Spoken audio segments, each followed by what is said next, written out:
주께서 찾아오시지 않으면 우리는 주님을 알 수 없습니다. 주 예수 그리스도를 저희들이 십자가에 못 박고 삶 안에 부활하신 주님이 주님을 이 세상 가운데 있는데 세상은 전혀 요동치 않고 전혀 흔들리지 않습니다. 하나님, 우리가 지금 흔들리는 것은 러시아 전쟁과 우크라이나 사태, 또한 지금 우리나라에서 일어나고 있는 주가가 떨어지고 그리고 대통령이 다시 선출된 것에 대한 그런 권력으로 세상은 흔들리고 있습니다. 이 세상에서 진실로 주님이 피 많이 진짜 흔들려야 되는 사건인데 우리는 너무 요동치 않고 잠잠히 우리는 그렇게 지나가고 있습니다. 그러나 주께서 우리에게 십자가의 피를 주셔서 그 흔들림 속에 있게 하셔서 주님만 바라보게 하시니 감사합니다. 우리가 세상을 두려워하는 것은 우리 안에 나를 너무 사랑하는 그 무엇이 있습니다. 내가 너무 권력과 돈과 나를 위한 모든 것들을 사랑하기 때문에 우리가 세상을 두려워하고 주께서는 모든 인생이 헛되다 하시는데 정말 우리 마음에 그 헛된 그 안에 주님이 피가 담겨져서 오로지 주님만을 증거하는 자로 살게 하여 주옵소서. 예수님을 기도합니다. 아멘. 찬송가, 통일 찬송가 455장입니다. 370장입니다. 찬송가.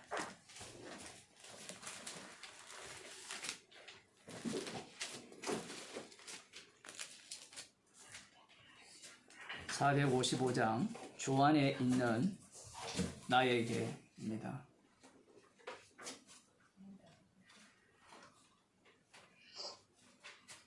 찬송가 370장.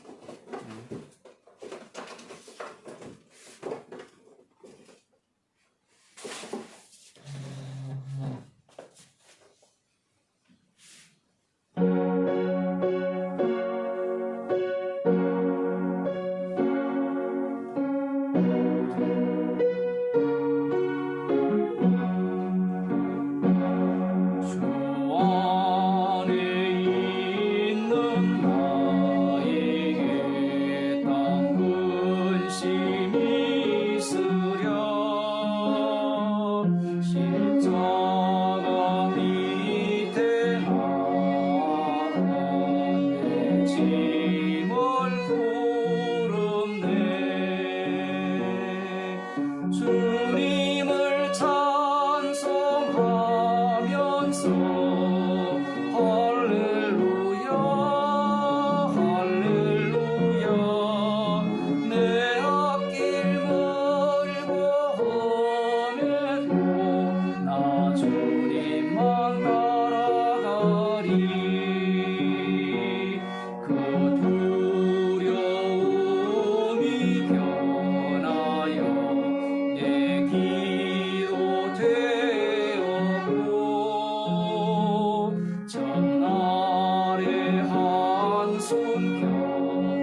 주님을 찬송하면서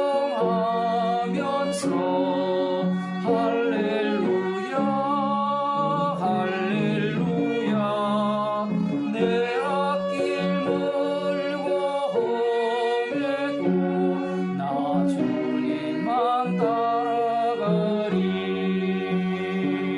내 주와 맺은 언약은 영불변하시니 그 나라 가기까지는 널 보호하시네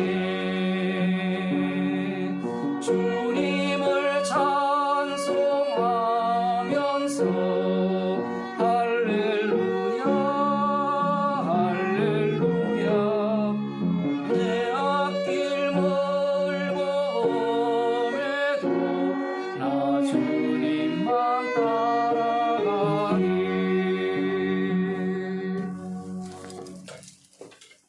하나님 말씀 잠언서 21장입니다.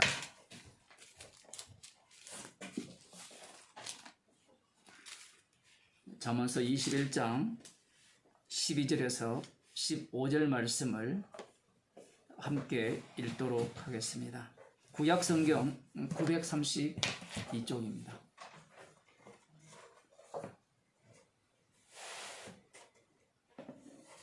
(12절에서 15절) 말씀입니다. 의로우신 자는 악인의 집을 감찰하시고 악인을 환란에 던지시느니라.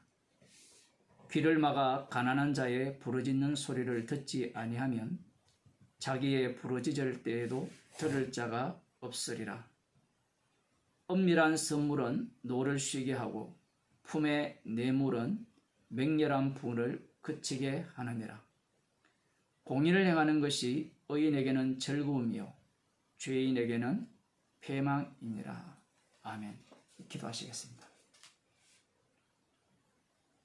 십자가로 공의를 세우셔서 우리의 모든 인생을 죄인으로 만드시고 십자가의 피 능력을 증거하는 세상으로 주께서 재편하셔서 십자가에 다 이루신 일만을 드러내는 세상 속에 저희들을 살게 하셔서 주님의 증인으로 살아게 하심을 감사드립니다.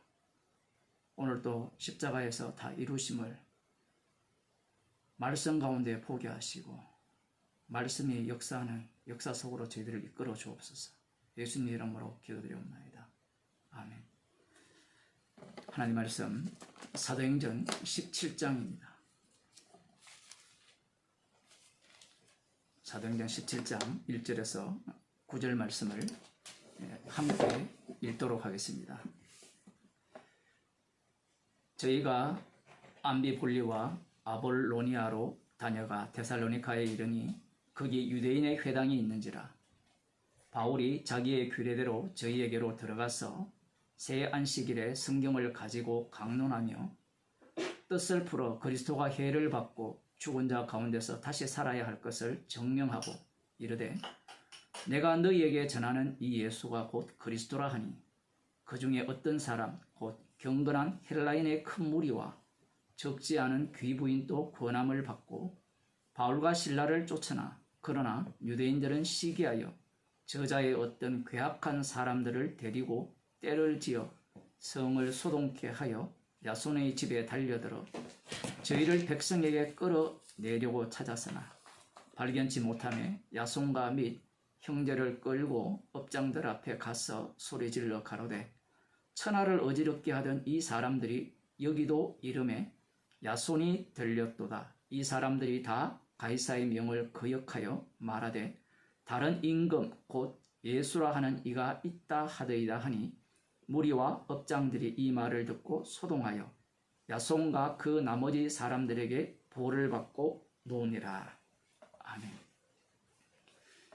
앞서 빌립보에서 바울과 실라가 복음으로 인하여서 고난을 받고 그 빌립보를 떠나 마케도니아의 이 수도라고 할 수 있는 데살로니카로 출발하여서 그곳에 도착했습니다. 빌립보에서 그 거쳐가는 암비볼리나 아볼로니아도 적지 않은 도시라 볼 수 있는데 그곳에서는 복음을 전하지 않았고 곧장 데살로니카로 이렇게 이동해 갔습니다. 빌립보에서 데살로니카까지 거리가 한 160km 정도 이렇게 된다고 하니까 요즘도 버스를 타고 빌립보에서 데살로니카로 가더라도 시간이 조금 걸리겠죠. 뭐 직선 도로가 있는지는 모르겠지만 그 거리를 이제 지나서 데살로니카에 도착을 했습니다. 여기에서 데살로니카에 도착해서 이들이 처음 들어간 곳이 유대인 회당입니다. 지금 사도행전에 이 이방 지역으로 복음을 전파할 때 바울이 처음 도착하는 곳마다 들리는 곳이 유대인의 회당이죠. 왜 유대인의 회당에 먼저 들어가느냐? 복음을 전하기 쉽기 때문이냐? 뭐 얼핏 이렇게 생각하면 아무래도 뭐 대화를 나누기가 쉽기 때문에 유대인 회당에 들어갔다라고 볼 수 있는데 그것보다 예수님의 명령이 어떤 명령이냐라고 할 때는요. 복음은 누구에게만 전해야 되느냐라고 할 때는 이스라엘의 잃어버린 자에게만 복음을 전해야 됩니다. 이방인의 길로도 가지 말라고 했거든요. 그래서 항상 이 말씀을 성취하는 자리가 이 사도들이 복음을 전하는 자리입니다. 이 원리가 작동하지 않으면 나중에 아덴에서는 이방인들에게 복음을 전하는데 그들에게도 똑같이 이 원리가 작동하게 되어 있어요. 항상 이 복음의 그 출발점이 어디부터냐라고 할 때는 심판이죠. 그 심판이 어디에서 먼저 일어나느냐라고 할 때는 유대인들에게 먼저 일어나고 그리고 이방인에게 심판이 전가되죠. 물론 앞서서 구원이 먼저 유대인에게 일어나고 그 다음 이방인에게 구원이 전파된다라는 사실입니다. 이게 구약의 원리고요. 이 원리는 신약에도 바뀌지 않습니다. 이 원리가 깨어지면 무엇이 사라지느냐라고 할 때는 십자가가 사라져요. 그래서 이 바울과 실라, 이 디모데도 있을 수 있고 그런데 이들이 이 데살로니카 그 당시에 인구가 한 20만 정도 되었다고 하는데 뭐 그냥 대략 그런 거예요. 유대인들이 흩어진 유대인들이 그곳에 회당을 여러 곳에 만들었지 않았느냐 뭐 그런 추론을 하고 있어요. 그곳에 가서 이들이 회당을 찾은 겁니다. 회당을 찾아서 곧장 이 3번의 안식일이죠. 평일에는 모이지 않았던 모양입니다. 뭐 성경에 보면 그런 내용은 없는데 뭐 평일에도 이 복음에 대해서 이야기를 했을 수 있는데 이 3 안식일 동안 이들에게 복음을 전하는데 어떤 내용을 전하는가 들여다보니까 그 2절에 보면 3 안식일에 성경을 가지고 강론한다라고 표현이 되어 있어요.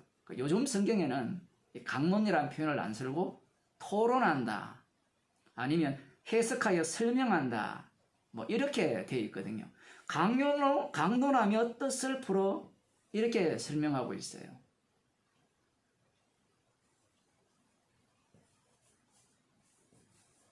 지금까지 그 스데반 집사님의 설교나 베드로의 설교나 사도 바울의 설교를 들여다보면 이 강론의 의미가 어떠한지가 분명하죠. 토론이라는 것은 합의점을 찾아내는 거잖아요. 근데 복음 전파라는 것은 선포예요. 물론 그들에게 가르치는 것도 분명히 있고요.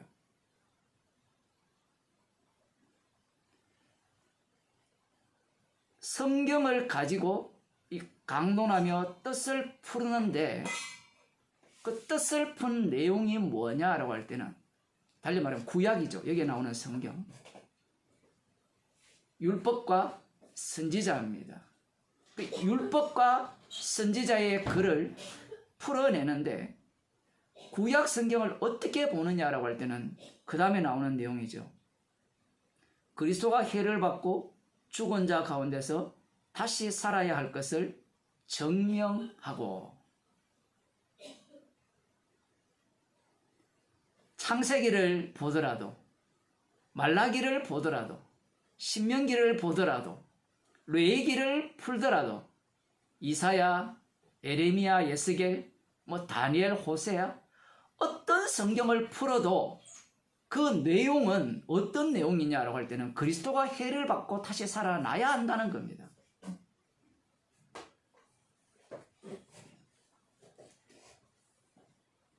그리스도가 해를 받고 죽은 자들 가운데서 다시 살아나는 이야기가 이 구약에 예언된 메시아라는 거죠.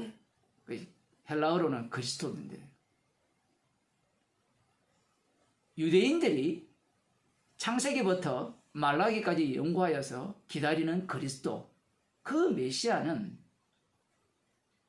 어떤 메시아냐라고 할 때는 해를 받는다라고 할 때는 십자가에 못 박혀 죽는다는 거거든요. 단순히 해를 받는 게 아니에요. 하나님의 저주를 받는다는 겁니다. 유대인들은 그리스도가 하나님의 저주를 받고 죽은 자들 가운데서 부활하셔서 주가 되시는 분이 그리스도라고 생각하지 않아요. 우리들이야 이미 구약을 볼 때 그리스도의 영을 받았는지 아니면 교육을 받았는지 그건 알 수 없지만 여러분들이야 다 성령을 받았겠죠. 그리스도의 영을 받아서 구약을 볼 때 그리스도께서 해 받으시고 죽은 자들 가운데서 부활할 것을 말씀하고 계신다라는 것을 보고 있습니다. 그런데 유대인들 입장에는 그런 그리스도는, 그런 메시아는 있을 수가 없다라는 거예요. 왜 그러냐라고 할 때는 이 메시아라는 그 모델이 어떤 모델입니까? 기름 부음 받은 자죠. 그 기름 부음 받은 자는 것은 분명히 대제사장이 먼저 기름 부음을 받거든요. 우리 같으면 대제사장이 기름 부음 받았으니까 죽고 해를 받고 죽은 자들 가운데서 부활해야 된다. 그게 그리스도다. 그게 기름 부음 받은 자다. 이렇게 이해하고 싶은데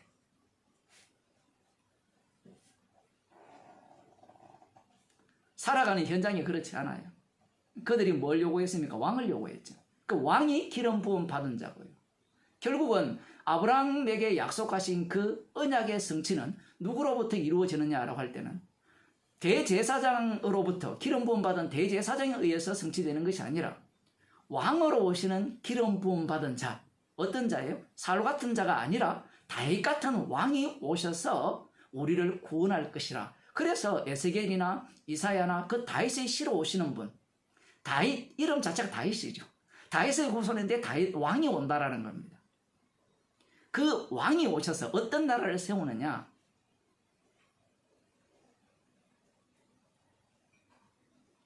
짐승의 국가와 같은 강력한 힘을 소유한 나라를 세운다는 게 선지자들의 예언이에요. 그러니 그리스도, 메시아, 다윗의 자손으로 오실 분이 하나님의 저주를 받고 해를 받는 게 그냥 사람들로부터 미움받는 그런 얘기 정도가 아니에요. 하나님의 저주를 받고 지옥을 가시고 그 죽은 자들 가운데서 부활하시는 그분이 그리스도라는 거예요. 그러니 유대인들 입장에서는, 그리고 지금 이 회당에 들어온 헬라인 이방인들이 있죠. 그들은 역시 구약을 배웠거든요. 그들이 유대교를 믿는 이유도 마찬가지입니다. 메시아를 기다리거든요. 그 메시아가 오시면, 구세주가 오시면, 지금 그 헬라 제국이 만만치 않잖아요. 로마 제국이. 그 속에서 유대교를 믿는다는 것은 로마가 갖고 있는 그다음 클라우디 황제입니까? 그 당시에? 그 전에는 뭐 가이사라 황제라고 치면 그 시저보다 더 강력한 힘을 소유한 왕이 온다라는 거예요. 그게 다니엘서 예언이거든요.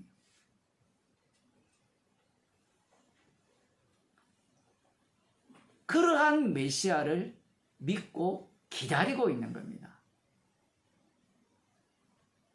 헬라인이라고 해서 성경을 모르는 게 아니에요. 그 속에는 유대인들도 있고요. 그 3주 동안 3번이죠. 그게 안식일 아침부터 저녁까지 했는지는 모르지만 많은 시간을 할애해 준 것 같아요. 누가? 유대인들이 중심이니까 그 유대인들이, 아니면 회당장, 이 뒤에 나오거든요. 회당과 관련된 사람들. 그들의 마음을 주께서 감동시켜서 3주 동안 이 끝판이 날 동안 복음을 전하게 하는 겁니다. 그러니 이 3주 3번에 걸쳐서 이 성경을 강론하며 풀어 그리스도가 해를 받고 죽은 자들 가운데서 살아날 것을 증명했다라고 하잖아요. 증명이라는 말에 사람들은 혹하는데, 예수님이 육신을 입고 이 땅에 오셨죠. 자신의 아들 되심을, 하나님의 아들 되심을, 심판주 되심을 증명하셨죠. 근데 누가 믿었습니까? 아무도 안 믿었죠. 그러니 이 사도행전을 읽을 때도 그 관점에서 읽어야 돼요. 증명했다라고 할 때는 하나님 앞에서의 증명이에요. 주님 앞에서의 증명. 주께서 택하지 않는 자들은 이 증명이 증명으로 보이지 않죠. 안 믿겨지는 겁니다. 왜 안 믿겨지는가? 황당한 이야기거든요. 특히 유대인들에게는 구약 성경이 있고 지금 메시아 왕국이라는 자체가 아브라함에게 하신 그 약속의 강대한 그 나라, 강성한 나라, 강성대국이죠. 늘 많이 듣던 강성대국. 그러한 힘을 소유한 나라를 기다리는 그들에게는 이 복음의 내용이 어떻게 들렸겠느냐 이 얘기입니다. 우리가 예상하기로는 그것을 기다리는 자는 안 들을 거다. 이런 예상을 할 수밖에 없죠, 사실은. 그런데 뒤에 보면 이 복음이 들려진 자가 있는 거예요. 그래서 증명하고라는 이 단어가 누구에게 해당되느냐라고 할 때는 이 복음이 들려진 자들에게 해당이 되는 겁니다. 이 데살로니가에서는요, 이전에 복음을 전하는 그 상황과 조금 달라요. 무엇이 다르냐라고 할 때는 늘 나타나는 게 어떤 거였습니까? 표적과 기사였죠. 귀신을 쫓아낸다든가 병을 고친다든가 그러한 표적과 기사가 이렇게 동반이 되었는데, 이 데살로니가에서는 표적과 기사는 싹 빠지고 오로지 무엇만 남아있느냐라고 할 때는 말씀만 남아있어요. 이것은 이후에 계시가 완료되면 이게 역전현상이 일어나거든요. 어떤 역전현상이 일어나느냐 할 때는 예수님께서 공생의 기간, 자신의 사역을 시작하실 때 마귀가 찾아와서 뭐라고 요구합니까? 네가 하나님의 아들이면 돌로 떡덩이를 만들고 성전 꼭대기에서 뛰어내려서 기적을 보여주고 그리고 천하 만국의 근세와 영광을 네가 소유하라. 그걸 소유한다면 하나님의 아들로 인정하겠다라는 게 마귀의 요청이었죠. 예수님이 거절합니다.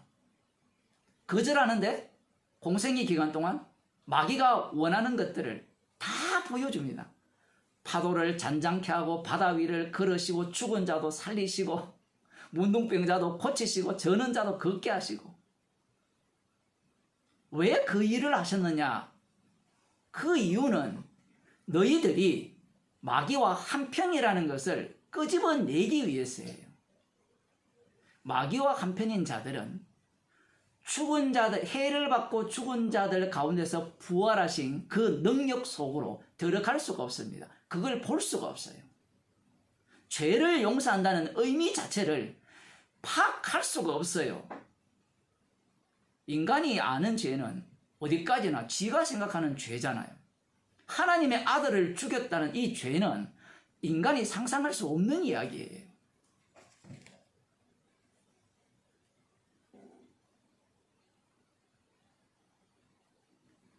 결코 인간들의 입장에서는 이 사도 바울이 전하는 이 복음, 성경을 풀어내는 이 복음을 들을 수가 없는 겁니다. 여기에서 한 가지 더 충격적인 말을 하죠. 그리스도가 오시는 메시아는 해를 받고 죽은 자들 가운데서 부활해야 된다라는 것까지 설명을 했는데 그 다음 하는 얘기가 그 그리스도가 예수라는 겁니다. 이 예수라고 달리 표현하면 나사렛 예수라는 거예요. 당시에 예수라는 이름을 가진 사람이 한둘이가 아니잖아요. 여러분의 이름도요. 우리 옛날에는 전화번호 책이 그 공중전화 박스에 있었잖아요. 똑같은 이름이 수십 명 있고 흔한 이름은 수백 명이 있잖아요. 당시에도 예수라는 이름은 흔해 빠졌습니다.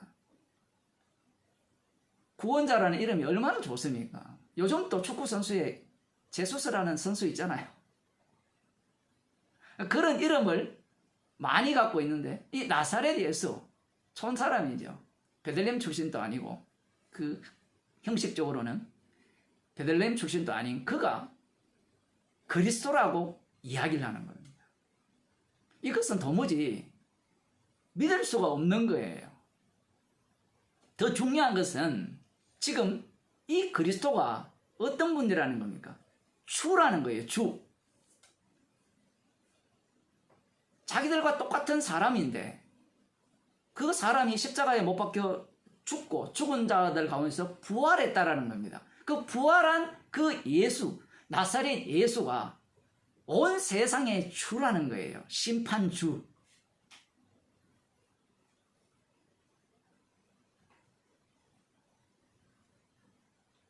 이런 말씀을 전할 때 심판주라면 지금 온 세상을 어떻게 재편해야 됩니까? 심판주 중심으로 재편이 돼야 되죠. 그런데 로마 권력은 더 강력하고 메시아가 세운 그 왕국의 모습은 형편이 없는 모습입니다. 지금 복음을 자기들에게 전하는 그 바울 일행조차도 빌립보에서 핍박을 받고 쫓겨난 상황이거든요. 그러니 이 사도 바울 일행이 전하는 이 복음을 누가 듣겠느냐라는 겁니다. 들을 수 있는 사람은요, 이 세상에는 아무도 없어요. 우리가 볼 때는 강론하고 풀어 설명하고 증명했다고 하니까 얼마든지 상대를 납득시키고 이해시킬 수 있었다라고 생각하는데 여기에서 무엇이 빠져버립니까? 성령이 빠져버리죠. 사람들은 이런 성경을 보면서 오해를 합니다. 말씀을 풀어 강론하고 설명하고 가르치면 믿을 것이다. 그건 동의를 하죠. 맞아, 오라. 이거와 믿는 것은 달라요. 왜 다르냐 할 때는 말씀이 살아있어요. 그건 사람들이 생각해내지 못하는 내용입니다.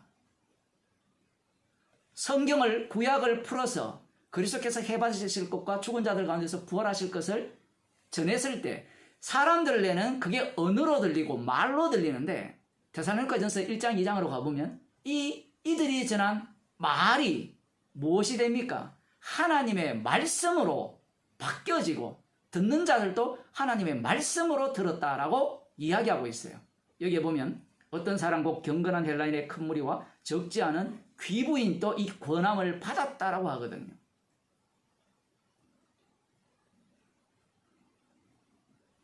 이들이 바울의 복음, 이 내용을 들을 때 어떻게 그 말을 하나님의 말씀으로 들을 수 있느냐? 그래, 듣죠. 그거야 인간들이 흉내 낼 수 있습니다. 근데 흉내 내지 못하는 게 있어요. 말씀의 활동성이에요. 말씀의 활동성은 절대로 흉내를 못 냅니다. 쉽게 말하면요, 십자가를 믿더라도 자기 부인할 능력은 인간에게서 나올 수가 없어요. 내가 나를 부인합니다. 죄인입니다. 아무리 이야기해도 그건 자기 부인이 아니에요. 호세아 1장을 한번 보겠습니다. 성경을 풀어서 그리스도가 해를 받고 죽은 자들 가운데서 살아나야 할 것을 말씀하신 내용이 얼마나 충격적인가라는 것은 호세아를 통해서 보여줍니다. 오늘이 부활절입니까? 제가 식목일은 기억하는데 부활절을 기억을 못해가지고 참 이 부활의 의미가 뭔지 그 호세아 1장을 보면 하나님께서 선지자 호세아를 참 희한한 일을 하게 해요. 이 창녀인 고멜을 취해서 아내로 삼으라고 합니다. 하나님 자신이 율법을 완전히 무시해버립니다. 이것은 하나님께서 이스라엘을 통해서 하실 일을 보여주는 거예요. 하실 일은 뭐냐? 처음부터 하실 일이었다는 겁니다. 아브라함에게 하신 언약, 이삭과 야곱에게 하신 그 언약의 그 내용이 무엇인가를 호세아 선지자를 통해서 보여줍니다. 호세아 선지자에게 음란을 아내를 취하라. 그 창녀촌에 가서 고멜이라는 여자를 뽑아와서 네 아내로 삼아라. 영화도 그런 게 나왔거든요. 용서하는 사랑인가? 그 미국에서. 제가 그 잠시 이렇게 보니까 완전히 호세아서를 바탕으로 해서 소설을 쓴 거예요. 물론 그것은 결론은 해피엔딩입니다. 그 여자가 돌아와서 이제 결국은 그 용서하는 그 사랑 속으로 합류하는 그 인간적인 사람으로 다 바뀌어버리는데 호세아 사랑은 그게 아니에요. 음란한 여인을 취하여서 음란한 자식을 낳으라는 겁니다. 그 음란한 여인이 낳은 자식은 음란한 자식인데 그 자식을 통하여서 하나님께서 하실 일을 보여주겠다는 겁니다. 지금 이 시대가 여로보암 2세 시대거든요. 북이스라엘. 완전히 솔로몬보다 더 강력한 거의 제국을 형성한 시대입니다. 그 영토로 하나 이 국력으로 보나 그 시대에 예언한 이야기인데 2절입니다. 여호와께서 비로소 호세아로 말씀하시니라. 여호와께서 호세아에게 이르시되 너는 가서 음란한 아내를 취하여 음란한 자식들을 낳아라. 이 나라가 여호와를 떠나 크게 행음함이니라. 북이스라엘이 이 여호와를 떠나서 우상 숭배했다라는 거예요. 그래서 그것을 고스란히 보여줍니다. 그 호세아는 누구를 대표합니까? 이스라엘을 대표하죠. 그래서 음란한 자식을 아내를 취하여서 음란한 자식을 낳는 겁니다. 그러면 너희들이 낳는 그 자식들이 뭐냐? 첫 번째 딸을 낳습니다. 여기에 보면 고멜을 취하였는데 아들을 낳아요. 아들을 낳았는데 4절에 여호와께서 호세아에게 이르시되 그 이름을 이스르엘이라 하라. 이스르엘은 이 지명 이름이거든요. 북이스라엘에 있는 지명인데 이스르엘이라 하면요. 우리들이 떠오르는 인물이 있죠. 나봇의 포도원이 있는 곳이 이스르엘입니다. 그런데 지금 이 당시의 왕은 여로보암 2세거든요. 나봇의 포도원을 뺏은 자는 아합 왕입니다. 그 아합 왕을 쳐 죽인 자가 예후거든요. 이 여로보암 2세의 선조입니다. 지금 이 이스라엘이라는 이름을 지어줌으로 말미암아 하나님께서 하시고자 하는 일이 어떠한 것인가를 말씀하고 있는데 이렇게 말씀합니다. 조금 후에 내가 이스라엘의 피를 에후의 집에 갚으며 이스라엘 족속의 나라를 폐할 것입니다. 여로보암 2세도 마찬가지입니다. 아합을 본받아서 나봇의 피를 흘렸다는 겁니다. 그래서 하나님께서 이스라엘 족속의 나라를 폐할 거다라는 겁니다. 심판해서 없애버리겠다는 거예요. 우리들은 폐했다라는 말의 의미가 없앴다라고 생각하지 않고 계속 남겨둔다고 생각하는데 잘 아시다시피 북이스라엘은 BC 722년에 아수르 제국에 의해서 멸망당합니다. 멸망당해서 아예 그 나라 자체가 사라져버려요. 왜냐하면 이주 정책을 펴버리고 또 이방인 사람들을 이 사마리아 지역, 북이스라엘 지역에 공수해와서 그곳에 살게 해버리거든요. 그래서 종교 자체도 완전히 이방 종교화 시키는 겁니다. 북이스라엘은 철저하게 완전히 제거시키는 작업이 하나님께서 하시는 일이고요. 남유다는 다윗의 등불 때문에 하나님께서 계속해서 남은 자들을 그렇게 남겨두시는 그 내용이거든요. 즉 하나님께서 이 이스라엘을 낳게 하여서 하나님께서 이 이스라엘 족속을 완전히 패망시킬 것이다. 멸망시킬 것을 먼저 말씀하십니다. 자, 그런데 그날에 내가 이스라엘 골짜기에서 이스라엘의 활을 꺾으리라 하시니 완전히 멸망시킨다. 그 다음 또 고멜이 자식을 낳습니다. 하나님께서 희한하죠. 엄난한 아내를 취하여서 엄난한 자식을 낳아서 그걸 계시로 사용해요. 이 내용은 왜 중요한가 하면요. 우리가 살아가는 모든 것이 복음을 전하기 위한 주님의 배치고 조치예요. 하나님께서 계시를 전하면 좀 고상하게 전하실 거라 예상하는데 왜 고상하게 전하지 않느냐라고 할 때는 이미 세상은 확정적입니다. 십자가를 위한 세상이기 때문에 이 세상은 십자가를 발생시키는 세상으로 만들기 위한 세상이기 때문입니다. 또 두 번째 이제 자식을 낳았는데 딸을 낳았어요. 딸 이름을 로루하마라. 하나님께서 이름을 다 지어줍니다. 로루하마라의 뜻은 긍휼히 여김을 받지 못하는 자. 그 북이스라엘에 대해서 그렇게 말씀하시면서 너희들은 긍휼히 여김을 받지 못한다. 이스라엘은 긍휼로 구원을 받았거든요. 긍휼로 구원받았으면 그 긍휼은 끝까지 가야 됩니까? 중간에 취소돼야 돼요. 긍휼을 받을 것은 조건이 있습니까? 없습니까? 조건이 없죠. 악하고 죄 많기 때문에 긍휼히 여김을 받았잖아요. 그런데 하나님께서는 그들이 엄난히 행하기 때문에 긍휼히 여김을 못 받는 자 되게 한다라는 거예요. 목사들이나 교인들은 이런 걸 생각하지 않습니다. 이스라엘은 처음부터 엄난한 자였거든요. 엄난한 자를 긍휼히 여겼는데 그 긍휼히 여긴 자가 엄난하니까 긍휼을 여기지 않겠다라고 해버립니다. 이 논리 자체가 서로 모순이거든요. 인간들이 자기 구원론 입장에서 말씀을 보면요 이해가 안 돼요. 제가 그 레이기 강해를 하면서 생명책에서 이름을 지운다는 설교를 연속으로 했잖아요. 사람들이 그 말씀을 우습게 여겨요. 지금 호세아 이야기예요. 긍휼히 여겼는데 긍휼히 여기지 않겠다는 이야기입니다. 그건 긍휼히 여겼다는 것은 생명책 이름을 기록했다는 거고 긍휼히 여기지 않겠다는 것은 생명책 이름을 지우겠다는 거예요. 그게 가룟유다로 대표적으로 보여주거든요. 생명책은 십자가를 위해서 있는 거지. 우리가 거기에 들어가겠다 하여서 들어갈 수 있는 곳이 아니라는 겁니다. 이스라엘 백성 입장에서는 이 말씀이 용납이 안 돼요. 왜? 우리를 긍휼히 여겼다면 끝까지 긍휼히 여겨야 된다는 게 이스라엘 백성들의 생각이었어요. 예수님 당시 유대인들도 마찬가지죠. 한 번 구원했으면 영원히 구원해야 되지. 그 구원을 취소하는 게 어디 있습니까? 얘기거든요. 그러니까 오늘날 기독교는 유대교와 똑같아요. 그래서 십자가를 제거해버리잖아요. 그럼 오늘 같은 날은 부활절이라고 신나잖아요. 신나. 고난주간에는 죽은 채 하다가 금식도 하다가 물론 목사는 더 신나죠. 왜? 부활절은 돈 봉투 들고 오는 날이잖아요. 헌금하는 날이거든요.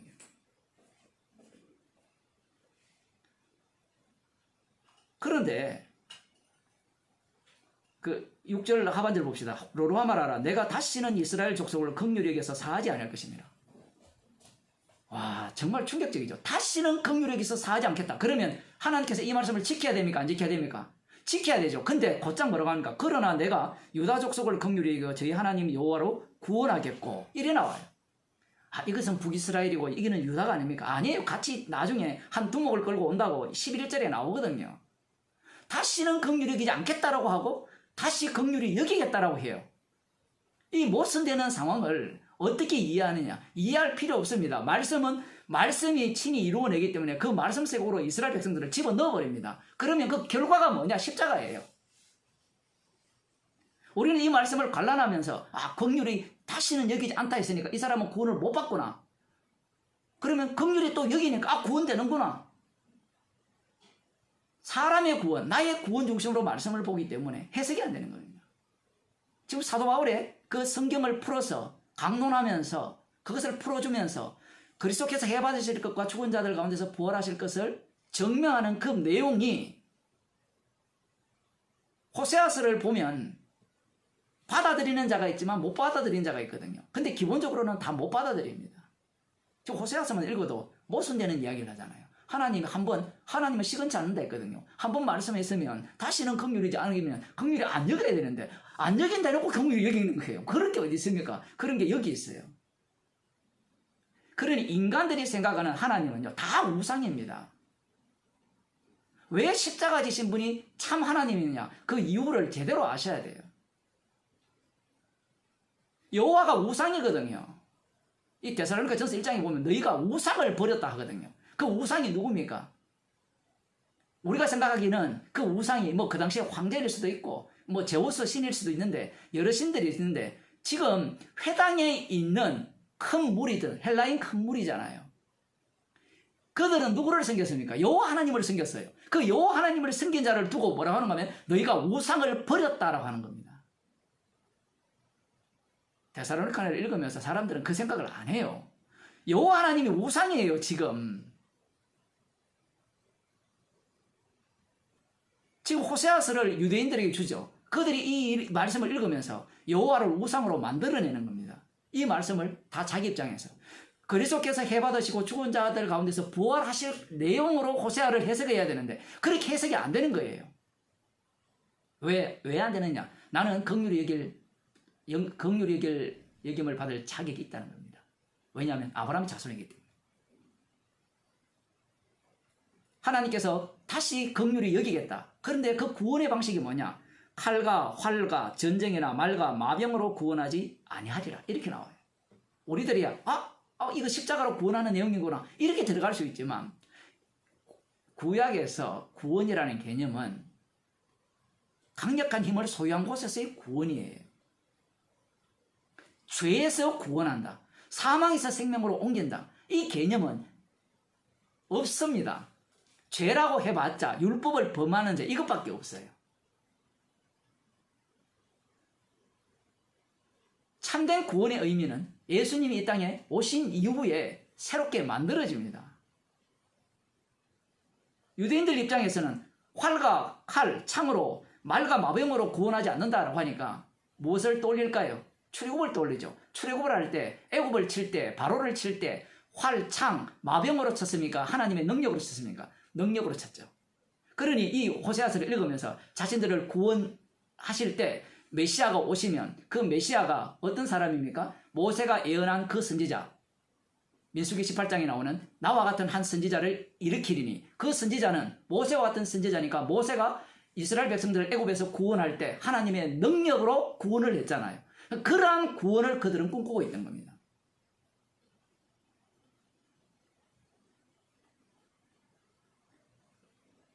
연속이 되죠. 또 자식을 낳습니다. 세 번째는 아들이죠. 아들, 딸, 아들. 세 번째 아들은 누구냐 하면 로암이, 이름을 이렇게 로암이라 지었습니다. 로암이의 뜻은 히브리어인데 내 백성이 아니라는 겁니다. 지금 이스라엘 족속을 완전히 멸망시키겠다. 그 다음 다시는 긍휼히 여기지 않겠다. 그 다음 세 번째 내 백성이 아니다. 이것을 지금 삼중적으로 강조하고 있어요.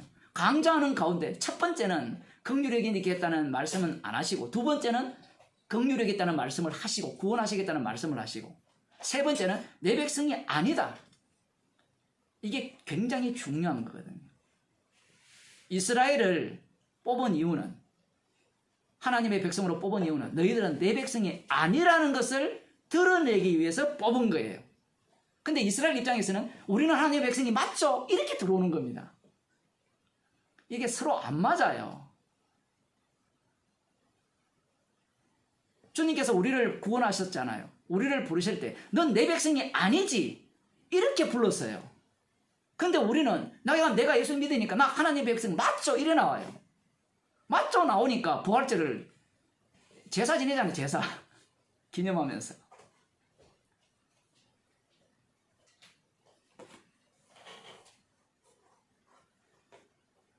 나는 너희 하나님이 되지 아니할 것입니다. 너희는 내 백성이 아니요 나는 너희 하나님이 되지 아니할 것이라. 이게 로아미의 뜻이에요. 그럼 하나님 말씀 지켜야죠. 지킵니다. 지키면서 이 두 가지 말씀을 동시에 이루어내시는 거예요. 그게 십자가입니다. 지금 사도 바울이 전하는 복음이 이 복음이에요. 10절에 봅시다. 그러나 이스라엘 자손의 수가 바닷가의 모래같이 되어서 청량할 수도 없고 셀 수도 없을 것이며 전에 저희에게 이르기를 너희는 내 백성이 아니라 한 그곳에서 저희에게 이르기를 너희는 사신 하나님의 자녀라 할 것이라. 이에 유다 자손과 이스라엘 자손이 함께 모여 한 두목을 세우고 그 땅에서부터 올라오리니 이스라엘의 날이 클 것입니다. 이스라엘로 출발해서 이스라엘로 끝나죠. 이스라엘의 멸망, 마지막 이스라엘은 큰 날, 구원의 날이죠. 지금 하나님께서 엄난한 고멜을 취하여서 엄난한 자식을 낳아서 하시고자 하는 말씀이 뭐예요? 그리스도가 해를 받고 죽은 자들 가운데서 부활하실 것을 말씀하는 겁니다. 이게 복음이에요. 이것을 증거하기 위한 이스라엘이었고 인류 역사라는 겁니다. 복음을 모르는 사람들, 교회를 안 다니는 사람은 무슨 똥단지 같은 소리 하느냐 이렇게 이야기하지만요. 아무리 똥단지 같은 소리라도요. 다 죽어요. 대통령 당선이 되거든 떨어지든 다 죽어요. 그 죽음을 피할 길이 없습니다. 다 죽는다는 것은 심판 아래 있다는 거예요. 심판 받고 있는 거고. 그러면 구원은 어디에서 오느냐? 지금 다 설명했습니다. 내 백성 아니라 한 곳에서 내 백성이라 할 것이라. 이게 진짜 이스라엘이에요. 그래서 이스라엘은, 혈통적 이스라엘은 뭘 보여줘야 되느냐라고 할 때는 내 백성이 아니요 라는 것을 보여줘야 되고, 그 아니요라는 자리에서 내 백성인 이스라엘, 한 두목, 왕이죠. 왕이 만든, 새롭게 창조한 그 이스라엘을 하나님께서 만드시겠다는 겁니다. 그 내용을 지금 사도 바울이 전하고 있는 거예요. 이렇게 되면 지금 회당에 모이는 자들은 남은 자들이거든요. 비록 헬라인이지만 그들이 남은 자들인데, 그러하다면 이렇게 말씀을 봐버리면 자기들이 어떤 자라는 거예요? 멸망받아야 될 자고, 받아야 될 자가 멸망당한 자, 다시는 긍휼의 이김을 받지 못한 자, 내 백성이 아닌 자가 되어야 돼요. 이걸 무슨 수로 아멘 하겠습니까? 자기들은 구원받기 위해서, 영생을 얻기 위해서 이방인임에도 불구하고 유대교로 개종해서 여호와 하나님을 믿고 있는데, 그 믿고 있는 자신들에게 너희들은 내 백성이 아니야 라는 거예요. 그럼 너희들은 어떤 자들이냐?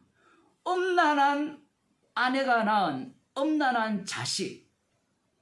이걸 요한복음 8장에서는 너희 아비는 마귀라 하죠. 사도행전 17장에서 그 내용이 안 들었는 것 같죠? 데살로니가 전서를 읽어보면 다 들어있어요. 성령께서 놓으시는 게 아닙니다. 성령께서 일을 하고요. 말씀이 일을 합니다. 우리들이 아는 것은 글에 나오는 것이 다지만 그렇지 않아요. 결국 사도 바울의 이 복음을 듣는 자들은 두 부류로 나눠지겠죠. 우리는 내 백성이 아니라는 그 속에 들어가지 않았어. 왜냐하면 이들은 유대인도 있고 이방인도 있는데, 유대인부터 보게 되면 유대인들은 자신들이 멸망한 이유를 알잖아요. 그 바리새인을 보면 되잖아요. 사도 바울을 보게 되면 멸망한 이유를 알고 있고, 그래서 지금 이들이 회당에 모이면서 율법을 배우고 엄난한 것을 멀리하고 우상숭배를 멀리하고 피를 멀리하면서 여호와 하나님만 섬기는 겁니다. 그러니 자기들이 하나님의 백성이 아니면 누가 하나님의 백성이냐는 거예요.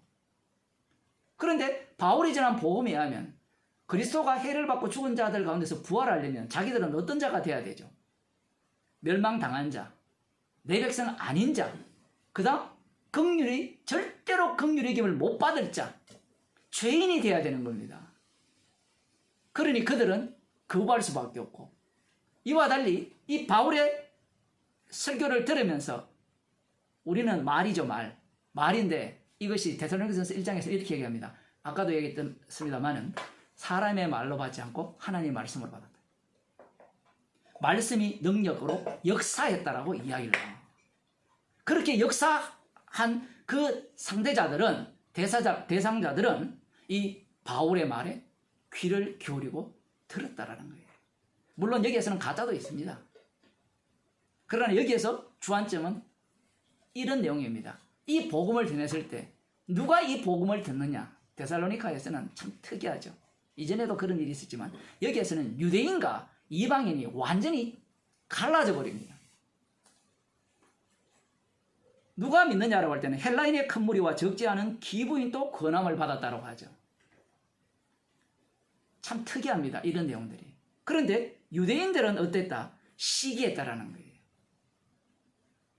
유대인의 일부는 믿었고 일부는 안 믿어서 시기했다. 이렇게 표현하는 것이 아니라 믿은 자들은 오히려 이방인으로서 유대교로 들어온 자들이고 믿지 않는 자들고 시기한 자들은 누구냐 할 때는 유대인들이라는 겁니다. 그럼 무엇이 시기납니까? 인간들이 시기는 언제 나요?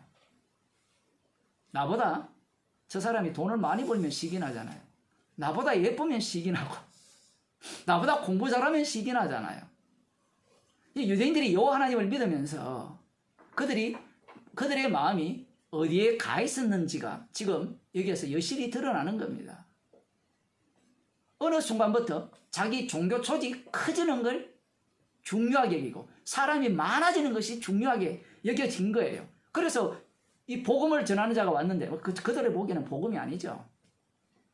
우상숭배하자는 그런 자들이 와서 사람들을 끌고 가니까 여기 보면 헬라인의 큰 무리와 기부인들이라는 것은 돈 되는 사람들이잖아요. 유대교 회당에 헌금을 많이 하는 사람들이잖아요. 그들을 다 끌고 가니까 어떻습니까? 불쾌하죠. 근데 데살로니가전서 1장에 보면요. 데살로니가에서도 사도 바울이요. 밤낮으로 수고해서 일하면서 복음 전했어요. 기부인들이 들어왔다고 해서 그들이 헌금을 많이 한 건 아니에요. 유대인들은 착각을 하는 겁니다. 그럼 왜 그들이 그러면 그 밤낮으로 일하게 하면서 그들은 헌금을 안 했냐? 그 주님의 일이에요. 그건 누가 거기에 관여할 수 없는 겁니다. 제가 레이기 설교를 할 때 그 말씀 드렸잖아요. 제단에서 나는 자는 제단의 것을 나눈다 했잖아요.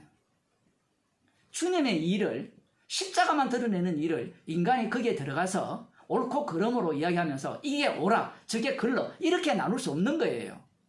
우리들은 성경을 보면서 이런 것이 옳다 그래야 이렇게 해야 된다 이렇게 자꾸 찾아내려고 하는데 옳은 게 없습니다. 여러분. 물론 그러면 옳은 걸 이야기 안 해야 됩니까? 하세요. 하면 죄가 나오고요. 십자가가 밝게 보입니다. 어떤 사람들은 죄가 나오기 싫으니까 옳은 이야기가 안 하려고 그래요. 그런 사람은요 자기가 추입니다. 추. 그 죄를 안 지겠다는 건데요. 이미 그 사람은 나는 내 백성이 아니라는 곳에서 내 백성이라는 그 십자가의 피능력을 덮어선 자가 아니에요. 성도는 내 백성이 아니라는 곳에서 내 백성이라 하는 그 사이에 누가 개입하셨느냐? 그리스도께서 해를 받으시고 죽은 자들 가운데서 부활하신 그 내용을 그 속에 담아내는 게 성도예요. 지금 이 데살로니가에서 사도 바울이 한 설교가 왜 중요하냐? 중요한 이유가 또 하나 있습니다. 무엇이 중요하냐? 지금 우리가 사도행전을 지금까지 읽어왔는데 복음을 전하는 자들이 주로 핍박과 미움을 받았어요. 그렇죠? 떠올려보면 그렇죠? 복음을 전하는 자들이. 물론 예루살렘 교회는 교회 전체가 핍박을 했는데 스데반의 일로. 그런데 그 위에 복음을 전할 때는 복음을 전하는 자들이 주로 핍박을 받았는데 지금 데살로니가에서는 정반대의 상황이 일어났어요. 복음을 들은 자들이 핍박을 받습니다. 독특한 사건이에요. 지금 유대인들이 시기가 나서 이 불량배들을 끌어모았습니다. 아무튼 독특합니다. 어떤 곳에서는 이 권력자들을 끌어모으고 이쪽 동네에서는 불량배들을 끌어모았는데 아마 이들이 이 귀부인들이 저쪽으로 갔으니까 그 남편이나 그 그럴 자들과의 관계가 끊겼잖아요. 그러면 이 부분에 대해서 이들이 그 시비를 거리를 만드는데 이 불량자들을 다 끌어모아가지고 어떤 이야기를 하느냐? 정말 희한한 이야기를 합니다. 그 뒤에 보면 천하를 어지럽게 하던 이 사람들이 여기도 이름에 야손이 들렸도다. 이 사람들이 다 가이사의 명을 거역하여 말하되 다른 임금 곧 예수라 하는 이가 있다 하더이다. 자기들 또 메시아를 기다리죠. 다른 임금을 기다리고 있잖아요. 기다리고 있으면서 시기가 나니까 그 기다리는 자체를 자기 스스로 부정해버려요. 그러면 그 기다리는 그 임금이 어떤 임금이라는 겁니까? 나에게 이익이 되는 임금이라는 거예요. 지금 스스로 이것을 지금 드러내고 있는데, 지금 이들이 야손의 집에 달려 들어가죠. 야손의 집에 달려 들어서 저희를 백성에게 끌어내려고 합니다. 저희가 누군가 하면 바울과 실라, 디모데, 이런 그 빌립보에서 온 사람들이에요. 끌어내려고 하는데 이들을 다 빼돌렸어요. 누가? 이 야손과 그 성도들이, 복음을 들은 사람들이. 이런 장면을 보면 정말 이해가 안 되죠. 우리 같으면 복음을 전하면 고난을 받으라고 쥐가 이야기했으면 당당히 나서서 숨지 말고, 아니 자기가 복음을 했으면 자기가 고난 받으면 되지, 왜 복음을 들은 사람을 고난받게 합니까? 이해돼요? 복음 전하는 니나 고난 많이 받아, 왜 우리가 고난 받아야 돼? 이게 인간들의 사고방식이에요. 근데 데살로니가서는 전혀 그렇지 않습니다. 왜 그렇지 않는가 하면요, 그 사고방식이 엉터리기 때문에 그래요. 그리스도께서 해받으시고 죽은 자들 가운데서 부활하는 그 사건 속으로 성도를 집어넣어버립니다. 구원은 챙겨 먹는 게 아니에요. 달리 말하면 호세아서에서 예언한 그 내용 속으로 성도는 들어갑니다. 우리는 날마다 내 백성이 아니라 하는 그 사건 속으로 들어가고, 그 속에서 십자가의 피능력으로 내 백성이라, 너희는 절대로 긍휼히 여김을 받지 못할 것이라, 그 말씀 속에서 다시 긍휼히 여김을 받는다. 그 사건 속으로, 십자가 사건이 반복되는 그 속으로 들어가는 거예요. 이렇게만 이야기하면 야, 구원 좋네 하는데, 그 구원 속으로 들어갔기에 동일하게 십자가 사건으로 빨려드는 겁니다. 그게 주님의 고난에 참여하는 거예요. 그래서 데살로니가 전서를 보면 너희들이 그들을 칭찬하거든요. 예루살렘 교회가, 유대인의 교회가 유대인들로부터 핍박을 받았거든요. 이들은 이방인이잖아요. 유대인들이 없잖아요. 독특합니다. 너희들은 누구에게? 너희 민족에게로부터 핍박과 미움을 받아서 주님의 고난에 동참을 했다. 이것이 바로 말씀이 너희 가운데 살아계신 증거다. 그렇게 말하고 있습니다.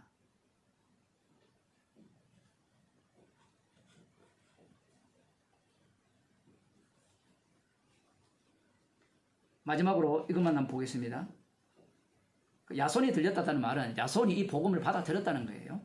자, 9절에 보면 야손과 그 나머지 사람들에게 보를 받고 놓으니라. 보를 받았다라는 것은 뭔가 돈을 받고 놓은 이런 의미가 아니라, 여러분 성경은 잘 번역이 되어 있을 거예요.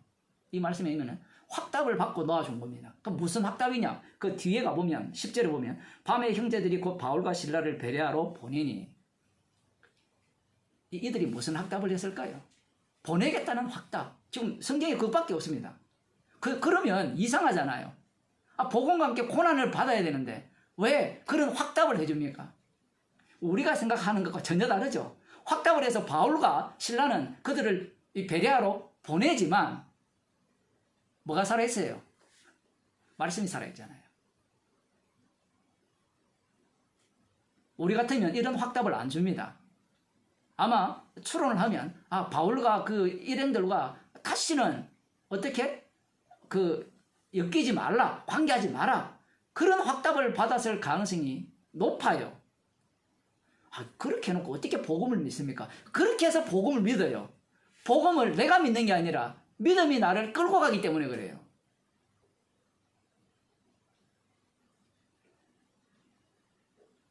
결국 이 데살로니가에서 복음이 전파되어졌고, 놀랍게도 그리스도께서 해를 받으시고 죽은 자들 가운데서 살아나셨죠. 그분이 바로 예수님입니다. 그 예수님이 주가 되셨거든요. 그 주님이 내 백성 아니라는 곳에서 내 백성이라. 그럼 이들도 마찬가지입니다.